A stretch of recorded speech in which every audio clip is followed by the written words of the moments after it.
All right, we're the Tri-State Sports Guys. We're back from the Cable Ready Studios in Norwalk. All right, now we're on to our top 10 list. And this we didn't have a top 10 list as of like 10 o'clock last night, but last night's game got us thinking. And I said, man. Unfortunately, it led us into one. It really did. We kind of walked into one here because I said, man, this is the most disappointing loss that in my lifetime for the Jets. Wow. So we went and said, okay, what are the top 10 most disappointing New York losses? And we went with our lifetime because, we're not going to pretend we know about some 1942 loss. So why don't you start it off? What do you got? I'm going to tell you, as we were saying this in a break, as I turned to my page to read the list off, it bothered me already. I'm already getting sad. Number 10, I have the 99 NLCS between the Braves and the Mets. Mets are down 3-0 in that series. They come back, they win the next 2 games, and they have 2 leads. John Franco blows it. And I just remember Kenny Rogers, 3-2 changeup. Doesn't even throw a fastball at the bases loaded. Mets lose. I didn't have that, but you're right. That was... Sorry to bring that up to you. That was a very... Number 9, Reggie Miller, 8 points in 8.9 seconds in Game 1 of the Eastern Conference Semis against the Knicks. Pacers wound up winning that game and winning that series. That was... that shot was so incredible. That sequence was so incredible. Yep. They made a whole 30 for 30 documentary on it. It was unbelievable, yeah. Number 8, and I'm sorry to even bring this up. Somebody else will get into this, I'm sure. I have 2 Bills Super Bowl losses. The first one and the last one. Number 25 against the Giants when Scott Norwood missed that field goal. And then the last one, they lost 30-13 to Dallas, which you wouldn't think is a heartbreaker, but they were winning that game at the half. Yeah. They gave up 24 unanswered points. Tony's already shaking his head. I'm going to move on. I didn't count Buffalo. They're not Tri-State. Yeah, does that even count as New York? Buffalo. That's the real Tri-State, buddy. Number 7, Mets-Yanks, Game 1 of the 2000 World Series. We have the lead, Mike, 3-2. We bring in Armando Benitez in his milk bath. He's got 1-2 count on Paul O'Neill. Somehow he walks Paul O'Neill. Unbelievably, they lose in the 12th. The Mets had that lead. Todd Zeile hit the ball off the fence. Remember that? Yeah. Timo Perez gets thrown out at the plate. I had that. I put that whole series in at number 6 for me, only because they weren't favored to win the Mets. No. But the thought of having a Subway Series, it was just so. They thought it was going to be Armageddon. It was so exciting, and it was just such a letdown that they didn't even after that. They didn't make. They lost in 5 games. They didn't even make a series out of it. It was such a letdown. Yeah. Number 6, I had the 88 NLDS. I was 10 at the time. This is when I really started understanding baseball. And Dwight Gooden, this is amazing. They didn't even have closers back then. He comes in the 9th inning to finish this game out. They have a 3-2, or I'm sorry, they had a 3-1 lead if they win this game. And Mike Scioscia hits a 3-run home run to tie it. They lose the game in extra innings. Next day they go to L.A. Oral Hershiser basically embarrasses the Mets. Dwight Gooden was never the same, and that was basically the end of the Mets for that late 80s run. I had that series at number 8 because the same thing. I was 8 years old. And when I first started really getting into baseball, it was 86. Yeah. And I'm thinking, this is how the Mets are. This is great, And then you lose that. And that was, when you're 8 years old, you're really starting to get into it. And I really remember that series. And so when they lost there, you still think, oh, this is just, the Mets make the playoffs. Yep. And then they went on just that terrible run in the early 90s. You're seeing a pattern here with a lot of Met games. Mm-hmm. Number 5, I have the whole 2007 Mets season. Mm-hmm. They had a 7-game lead with 17 to go. They blow it. And just like, we're talking about the Jets, the Mets did nothing but dance. Everyone's got their own secret handshake. Yeah. They're playing the Florida Marlins, who are about 75 games back. And they just hated the Mets. And Tom Glavine takes the mound with 1 game, win and you're in, and he gives up 7 runs within, no exaggeration, 7 minutes. I remember... We were texting each other. I do, yeah. I think you were still living in Jersey, yeah. Or you were living in Queens or whatever. I remember sitting myself, it was a Sunday. I said, you know what, I was working like 7 days a week then. And so I'm like, I got the day off.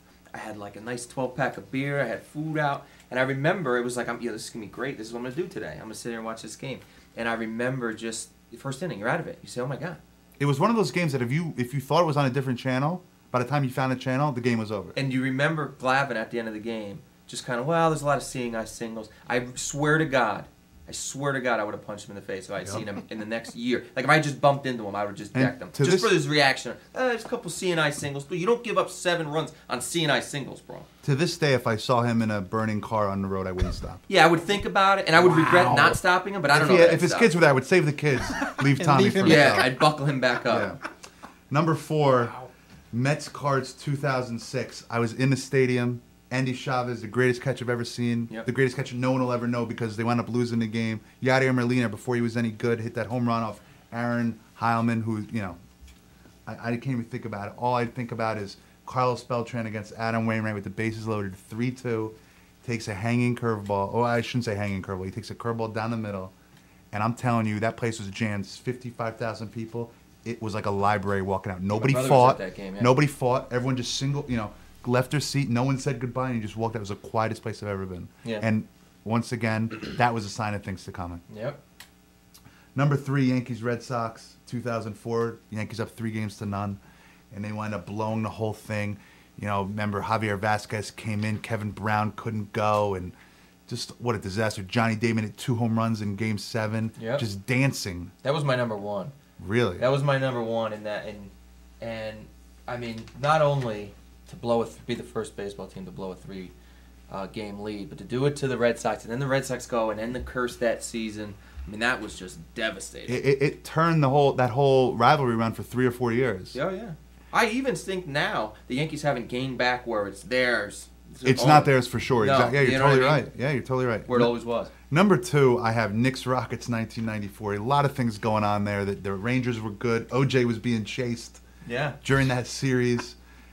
They're up 3-2. They go back to Houston. They have a chance to win Game 6. Starks goes up for a shot, gets blocked by Olajuwon. You think, you know what?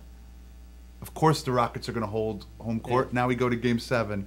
And John Starks, my man, went 2 for 18.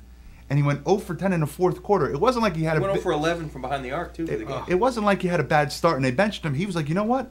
I'm going to shoot more in the fourth quarter. What Yeah. better time to shoot than when the game's Well, on they the said line? that was their game plan that game. They said, we're going to put it in his hands. Yeah, it was my number 2. That was my Yeah. number 2 because that was their chance. They had that core of players. Who was going to take over in the East? It was the Knicks to take over and become the team in the NBA. Yeah, the reason why I know this is such a terrible game is because New York fans in general hate when New York players play terribly. Mm-hmm. John Starks is like a fan favorite because he played so bad.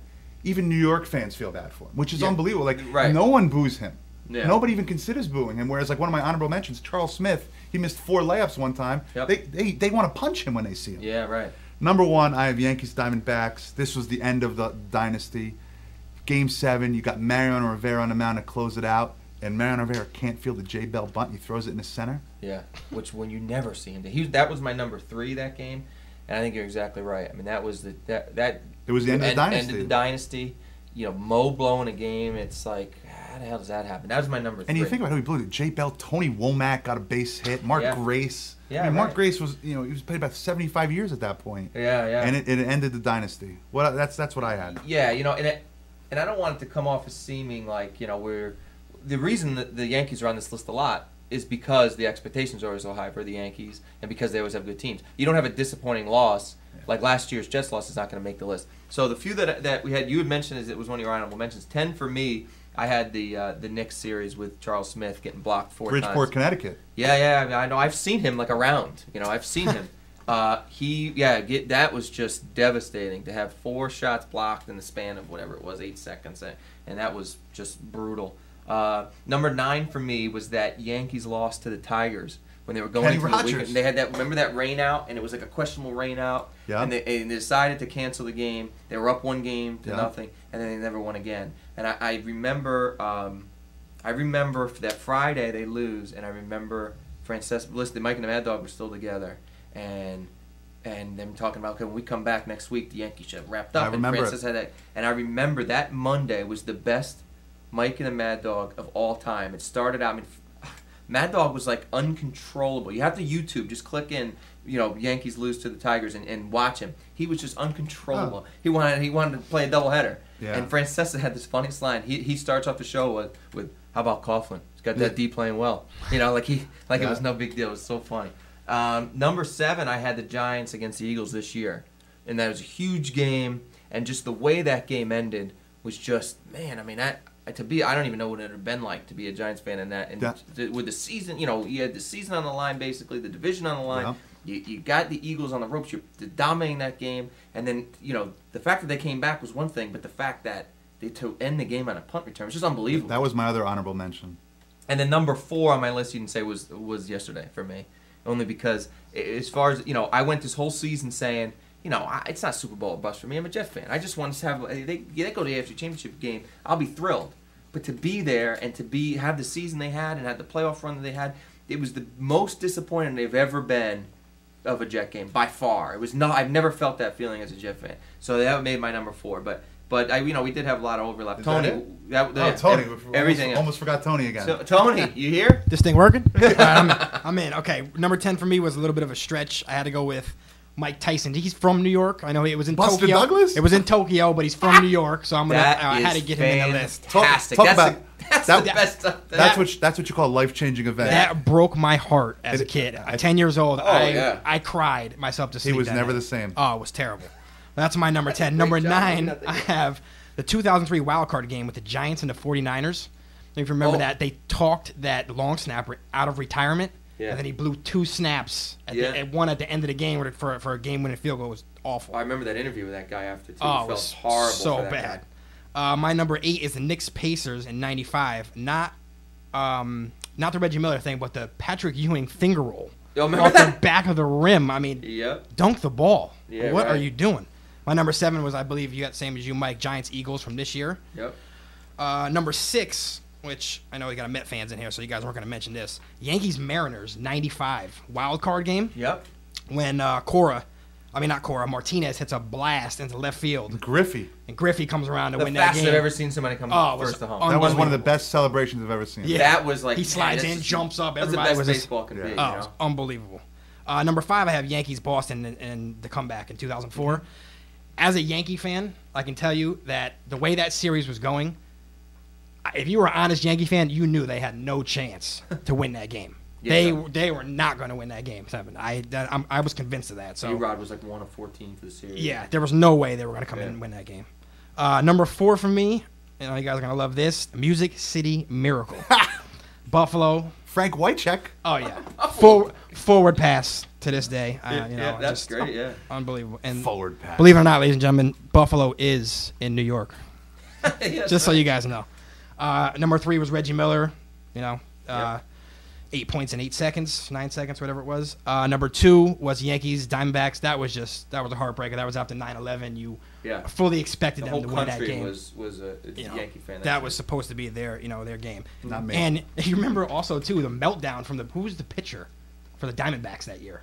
Byung-Young Kim, you're talking was about? that he? 2 blown saves? But I tell you what, Remember how nasty he was? He had yeah, some. he has 2 blown saves and 1 ring. Yeah. And my number 1, of course, Bills Giants 1990 Super Bowl. Ray Finkel, aka Scott Norwood, and to this day, that was a great game. One of the greatest Super Bowls I've ever seen. Otis Anderson was just a beast that entire game. Did Thurman Thomas ever find his helmet? I don't. Was that game? Yeah. Oh, they were. They won 3 To more be Super Bowls fair, I after mean, it's a that. 47-yard. That was going to be my How main can you point. blame That was- Norwood?